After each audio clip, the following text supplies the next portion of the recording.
ছেলে হওয়া এত সহজ না, অনেক কিছু ঘুরে আমাদের মাথায়। সব তো তোমার বইলা বোঝানো যাবে না, তারপরও কিছু বলি শোনো।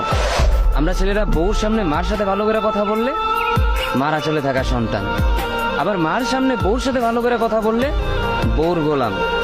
নিজের ছেলে মেয়েদের যদি মারি আমাদের দয়া মায়া নাই, আর ওই ছেলে মেয়েদের যদি কিছু না বলি আশকারা দিতেছি। নিজের বউরে দিয়া যদি জব করাই সেই ক্ষেত্রে আমি বউর কামাই খাই, আর যদি বউরে দিয়া জব না করাই আমি সন্দেহ করি। সারাদিন ঘরের বাইরে থাকলে আমরা ভাদাইম্মা, আর যদি ঘরের ভিতরে থাকি তাহলে বেকার, কাজ কাম নাই। আর এই তোমাদের মেয়েদের গায়ে যদি আমরা ভুলেও টাচ করি না আমরা নির্যাতক, আর যদি তোমরা মেয়েরা আমাদের গায়ে হাত তুলো আমরা কাপুরুষ। আর একটা ছেলে কি বা করে পুরো লাইফে নিজের জন্য?